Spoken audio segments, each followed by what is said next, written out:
اعوذ باللہ من الشیطان الرجیم، بسم اللہ الرحمن الرحیم۔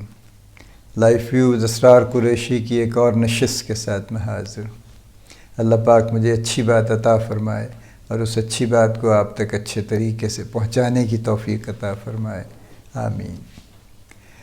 ہم بات کر رہے ہیں آرگنائزیشن بلڈنگ کی، اس کی سٹیجز کی۔ ہم نے بات کی تھی کہ ایک فارمیسی بنی، ایک انڈیویجول نے بنائی اور اب وہ اس پہ رات دن محنت کر رہا ہے اور اپنے کاروبار کو چلانے کی کوشش کر رہا ہے۔ اللہ نے کیا، اس کا کاروبار چل گیا اور اب اس کو اگلی سٹیج پہ جائے گا وہ۔ اب اس کے پاس چوائسز ہیں اور ممکن ہے کہ وہ 1 سے 2 فارمیسیز بنا لے، یعنی ایک اور فارمیسی دوسرے جگہ پہ بنا لے، جو ذرا مشکل کام ہے۔ مشکل کام اس لیے ہے کہ کوئی بھی ایک شخص اپنے آپ کو 2 جگہ پر تقسیم نہیں کر سکتا، یہ بڑا چیلنج ہے۔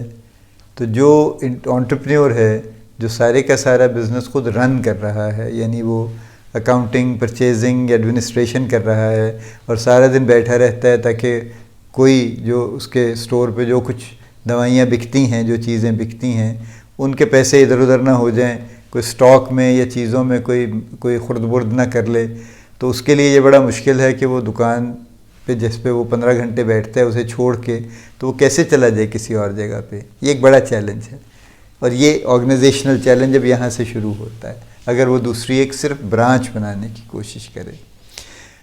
اب اس کا مطلب یہ ہے، اب ہم اس کو ایک اس کی یعنی ڈیولپمنٹ کی شکل یہ ہے نا، اب اس نے ایک اور برانچ بنانے کا فیصلہ کر لیا، چونکہ بزنس اچھا ہے اور اس کا ایک نام بن گیا ہے، ریلائبلٹی ہو گئی ہے، لوگ سمجھتے ہیں کہ یہ دکان اچھی ہے اور یہاں سے چیزیں بہتر ملتی ہیں، لہٰذا ان کا ایک سرٹن نام ہو گیا، اور یہ بہت سارے معاملات میں ہوتا ہے۔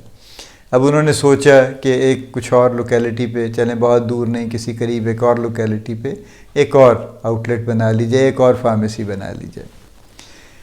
اب اس فارمیسی کو چلانے کے لیے ایک اور آدمی چاہیے، چونکہ وہ اپنے آپ کو کلون کر کے تو نہیں بٹھا سکتے وہاں پہ، تو ایک کوئی مینیجر ٹائپ آدمی چاہیے جس پہ وہ بھروسہ کر سکیں اور جس پہ وہ ذمہ داری ڈال سکیں، تاکہ وہ اس شاپ پہ بیٹھا کرے اور یہ پیریوڈیکلی وہاں پہ جائیں گے، ڈیلی جائیں گے اوبویسلی، اور کچھ وقت وہاں گزاریں گے اور کچھ وقت یہاں گزاریں گے۔ اچھا، اس کا مطلب یہ بھی ہے کہ جو دکان جو پہلے والی فارمیسی ہے، یہاں پہ بھی ان کو ایک آدمی چاہیے جو ان کی ایبسنس میں کام کر سکے۔ اب جو انٹرپرینور ہے وہ ایک طرح سے وہ اپ گریڈ ہو گیا اور اس کے نیچے ہائرارکی ہو گئی، یعنی 2 مینیجر ٹائپ کے لوگ آ گئے جو دونوں فارمیسیز کے معاملات چلا رہے ہیں۔ کچھ معاملات وہ ان کے ذمے آئیں گے، سب کے سب نہیں آئیں گے، وہ ڈیلیگیشن پہ ڈیپینڈ کرتا ہے کہ ڈیلیگیشن پہ ہم کافی بات کریں گے کہ ڈیلیگیشن کس حد تک ہے، لیکن ہوگا یہی کہ فارمیسی والے صاحب اکاؤنٹس اور فائنانس اپنے پاس ہی رکھیں گے، پرچیزنگ بھی اپنے پاس ہی رکھیں گے، صرف بیچنے کی حد تک، اور جو ایک سمپل ایڈمنسٹریشن ہے وہ مینیجرز کو تھما دیں گے۔ یہ ان کی اگلی سٹیج شروع ہو گئی۔ آرگنائزیشن اب ترقی کر رہی ہے، اب آگے چل رہی ہے۔ اللہ نے کیا، کچھ اور فارمیسیز انہوں نے بنا لی۔ اب چونکہ ایک سسٹم ان کا بن گیا ہے، ان کو سمجھ آ گئی ہے کہ ایک سے دوسری آؤٹ لیٹ بنانا مشکل کام ہے۔ جب 2 بن جائیں تو 2 سے 10 بنانا، 20 بنانا نسبتاً آسان کام ہے۔ انویسٹمنٹ کے معاملات اپنی جگہ پہ، لیکن from management point of view بہت بڑا پھر ایشو نہیں رہتا، چونکہ آپ کو بیسک ٹیکنیک سمجھ آ جاتی ہے کہ آپ نے ریموٹ سے کیسے مینج کرنا ہے، کہ جس آؤٹ لیٹ پہ آپ خود موجود نہیں ہیں 100% آف دی ٹائم، اس کو کیسے چلانا ہے۔ تو جب یہ پتہ چل جاتا ہے، یہ سسٹم بنا لیتے ہیں، تو لہٰذا پھر وہ چلتا رہتا ہے۔ اب جیسے جیسے برانچ آؤٹ ہوتا ہے، کوئی بھی بزنس ہو، اور یہ بے شمار بزنسز ہیں جو برانچ آؤٹ ہوتے ہیں، تو پھر آپ کو سسٹمز کی ضرورت پڑتی ہے اور رپورٹنگ کی ضرورت پڑتی ہے اور پروسیسز کی ضرورت پڑتی ہے، ٹھیک ہے؟ یعنی سسٹم کیا ہیں کہ کاروبار کس طرح کیا جائے گا، لوگوں کو کیسے ٹریٹ کیا جائے گا، کسٹمرز کو کیسے ہینڈل کیا جائے گا، اسٹاک کیسے رکھا جائے گا، اس کی باقاعدہ دکان کی مینٹیننس کیسے کی جائے گی، شاپ کی اپ کیپ کس طرح سے ٹھیک رکھی جائے گی، اگر کوئی ریگولیٹری ریکوائرمنٹس ہیں کہ یہ ریفریجریٹر ہونا چاہیے اور وہ ہے تو اس کی مینٹیننس کیسے ہوگی، یا اور اس طرح سے اگر کوئی اور ڈاکیومنٹیشن چاہیے۔ آج کل کچھ دوائیاں ایسی ہیں جو جن کے بارے میں یہ ریکوائرمنٹ ہے کہ ان کو جس کو بیچا جائے اس کی رجسٹر پہ انٹری ہونی چاہیے، تو اس طرح کی ڈاکیومنٹیشن کی ریکوائرمنٹ ہے، وہ کیسے ہوگی، یہ سسٹمز ہیں۔ ٹھیک ہے. پھر آپ کو پروسیسز چاہیے کہ پروسیسز یہ ہیں کہ کس ترتیب سے کام ہوں گے، یعنی کون کیا کرے گا، یہ پروسیس کا حصہ ہے نا. یعنی کس کے ذمے کیا کام ہوگا. جو انٹرپرینیور ہے وہ تو بہرحال اس کے ذمے سبھی کام ہیں، لیکن یہ کہ وہ ایک حد تک سب کام کرتا ہے پھر چھوڑنے لگ جاتا ہے، ڈیلیگیشن شروع کر دیتا ہے. تو اب جو دکان کا کیشیئر ہے اس کے ذمے کیا کام ہے، اور جو کاؤنٹر پہ کھڑا ہے اس کے ذمے کیا کام ہے، جو کاؤنٹر کے پیچھے ہیلپر کھڑا ہے اس کا کیا کام ہے، اس کے علاوہ جو کوئی مینیجر ٹائپ اگر کوئی وہاں سپروائزر ہے اس کے ذمے کیا کام ہے. تو یہ آپ کے اب پروسیسز ڈیفائن ہونے لگ جائیں گے کہ کس ترتیب سے کام ہوں گے، ایک ہائرارکی بننے لگ جائے گی. تو سسٹمز، پروسیسز، ہائرارکیز یہ ساتھ ساتھ چلتی ہیں بیسکلی. اور یہ کامن ورڈز ہیں جو ہر آرگنائزیشن میں یوز ہو رہے ہوتے ہیں. بنیادی سمپل بات اس کا مطلب یہی ہوتا ہے کہ کام کرنے کا طریقہ کیا ہے نمبر 1، اور کام کرنے کی ذمہ داری کس کس لوگوں کی کیا کیا ہے. ویری سمپل، اس میں کوئی بہت بڑی کمپلیکیٹڈ بات نہیں ہے. بڑی سے بڑی آرگنائزیشن میں بھی یہی کچھ ہو رہا ہوتا ہے. اور تیسری چیز ہوتی ہے رپورٹنگ. اب آپ نے، اگر آپ انٹرپرینیور ہیں اور آپ نے یہ پروسیس شروع کیا ہے تو اب آپ یہ بھی چاہتے ہیں کہ آپ کو یہ پتہ چلتا رہے کہ کیا جو ہو رہا تھا، جو پروسیس آپ نے ڈیفائن کر دیا، لوگوں کی ذمہ داریاں لگا دیں، ٹھیک ہے، لیکن اب وہ کام کر رہے ہیں یا نہیں کر رہے اس طرح سے، ان کی پرفارمنس کیسی ہے، آپ کے بزنس کی صورتحال کیا ہے. اگر آپ 6 گھنٹے نہیں آئے دکان پہ، 2 دن نہیں آئے، آپ اپنی 4 آؤٹ لیٹس پہ گھوم پھر رہے ہیں، تو اس کا مطلب یہ ہے کہ آپ کو خبر تو ملنی چاہیے نا کہ کتنی سیل ہوئی، کوئی سٹاک اور آیا نہیں آیا، سپلائز کی کیا صورتحال ہے، کوئی اور معاملہ، کوئی واقعہ تو نہیں ہو گیا، کوئی کسی سے کوئی پرابلم تو نہیں ہو گئی، کوئی ریگولیٹر تو نہیں آ گیا، اس نے آ کے کوئی اور قصہ تو نہیں کر دیا، وغیرہ وغیرہ وغیرہ. تو یہ رپورٹنگ ہے. So you have processes, you have hierarchy جو آپ کی ڈیفائنڈ ہو گئی، جو ہائرارکی کا مطلب ہے responsibilities, and you have reporting system کہ کس طرح سے رپورٹ کیا جائے گا.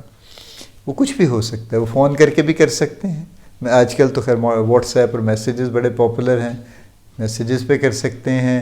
بڑی آرگنائزیشن میں ریٹن رپورٹس ہوا کرتی ہیں، اس سے بھی بڑی آرگنائزیشنز میں باقاعدہ یعنی بڑی ضخیم قسم کی ریٹن رپورٹس ہوا کرتی ہیں.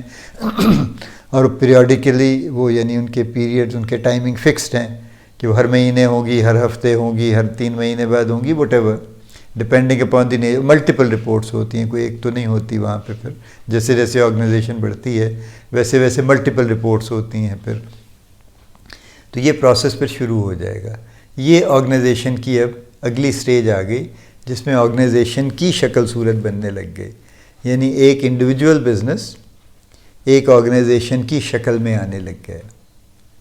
ٹھیک ہے، اور یہ کرٹیکل بھی ہے یہ سٹیج، کیونکہ جس بزنس نے اس سٹیج کو سکسیسفلی ہینڈل کر لیا اور اپنے آپ کو اس کے اوپر لے آئے، ان کی اگلی گروتھ اور اگلی ترقی ان کی انشور ہو جاتی.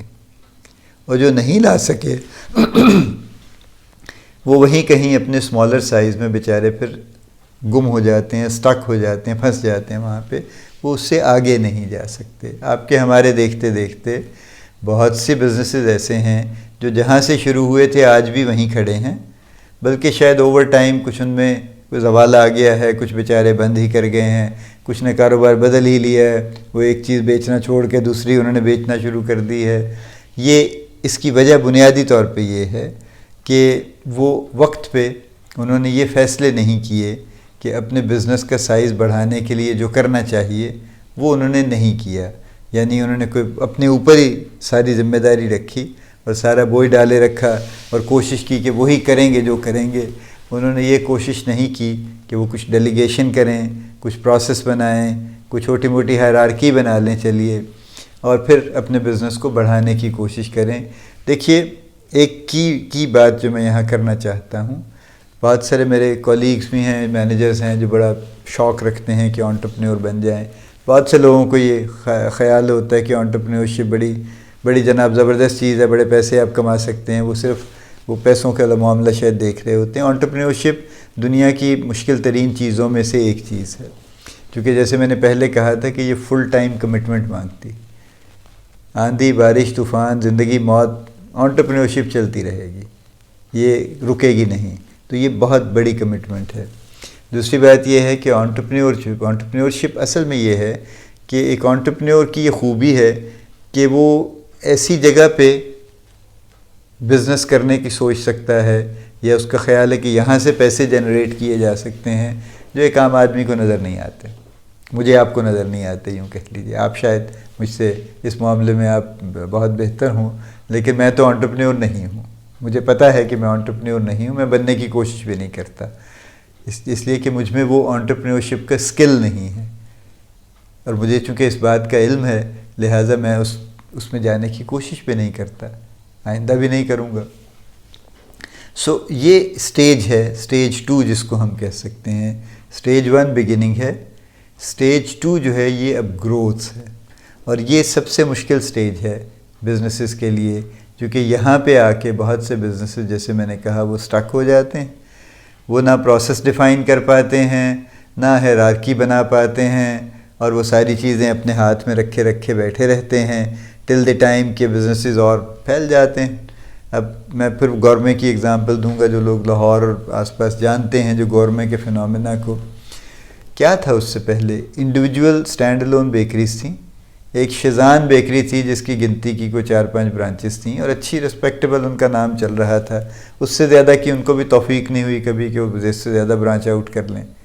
لیکن گورنمنٹ نے آ کے کوئی 10 20 30 40 50 60 70 100 دکانیں بنا دیں انہوں نے لاہور شہر میں. پھر آس پاس بھی کہیں نکل گئے، فیصل آباد بھی چلے گئے، اور بھی شاید کہیں ادھر ادھر چلے گئے. تو باقی سب لوگ ارریلیونٹ ہو گئے. وہ جو چھوٹی چھوٹی اسٹینڈ الون بیکریز تھیں بیچاری، وہ تو پھر بیکار ہو گئی نا، کیونکہ ان کی اپنے ہی چھوٹے سے کارخانے تھے، اپنے ہی چھوٹے سے ان کے معاملات تھے. اب گورنمنٹ جب 100 برانچز کو فیڈ کرے گا تو اس کو ایک پورا پیچھے اس کا ایک سائنٹیفک سسٹم ہوگا. اس کی پروڈکشن بھی سائنٹیفک بنیادوں پہ ہوگی، بڑے لارج سکیل پہ ہوگی. سیم کوالٹی آپ کو ہر دکان پہ مل رہی ہوگی چونکہ ایک جگہ سے پروڈکشن ہو رہی ہے، اور وہ چونکہ بہتر پیرامیٹرز پہ ہو رہی ہے، لہٰذا وہ اسی طرح سے آپ کو ہر جگہ پہ سٹینڈرڈز بھی مور اور لیس ایک جیسے مل رہے ہوں گے. خاص طور پہ جو بنی بنائی چیزیں ہیں وہ تو 100% سیم سٹینڈرڈ پہ مل رہی ہوں گی. تو اب اس کو ریئلائز کرتے ہوئے لیٹلی اور کئی بیکریز آئی ہیں. ڈوسے آئی ہے، بندو خان نے شروع کیا ہے. آپ کے جلال سنز جو برسوں سے گلبرگ کی ایک دکان میں بیٹھے ہوئے تھے پھنس کے، وہاں سے کبھی نکلنے کا انہوں نے سوچا نہیں تھا. اب جلال سنز آپ کو کوئی 8-10 آؤٹلیٹس انہوں نے شہر میں بنا لی ہیں، مزید بھی بنا رہے ہوں گے، because this is the thing to do actually. اور اگر یہ پہلے کر لیتے تو شاید گورنمنٹ نہیں آتا، شاید یہی لوگ اس سپیس کو قبضہ کیے ہوتے. یا شیزان کے پاس بڑی اپرچونٹی تھی، اگر ان کی کو 20 25 30 40 برانچز ہوتی بھلے وقتوں میں تو کسی اور بیکری کی تو مجال نہیں تھی کہ گرو کر سکتی. اور اسی طرح سے دوسرے بزنسز میں ہے. اگر فضل دین کسی اچھے زمانے میں سوچ لیتے اور برانچ آؤٹ کر لیتے اپنے آپ کو، تو شاید بے شمار نئی جو فارمیسیز کی چینز ہیں ان کو تو کبھی یہ آ ہی نہیں سکتے تھے. لیکن چونکہ فضل دین ایک دکان میں بند رہے، اپنے آپ کو انہوں نے قید رکھا اس کے اندر اور اس سے باہر نہیں نکلے. اور اس وقت نکلے ہیں کسی حد تک جب باقی سب لوگ نکل چکے تھے، تو ایز اے فالوور انہوں نے بھی پھر ان کے فٹ سٹیپس میں کچھ کام شروع کر لیا. بہرحال اسی لیے میں نے کہا یہ سٹیج مشکل ہے، چونکہ یہاں پہ آ کے اکثر بزنسز جو ہیں وہ رک جاتے ہیں. اور یہ ان کی ڈیفائن بھی یہیں سے ہوتا ہے کہ ایکچولی وہ بزنس کا مستقبل کیا ہوگا، اسی سٹیج سے ڈیفائن ہوتا ہے. اللہ پاک آپ کو بڑی کامیابیاں عطا فرمائے. اللہ پاک آپ کا حامی و ناصر ہو، ہم سب کا حامی و ناصر ہو. آمین.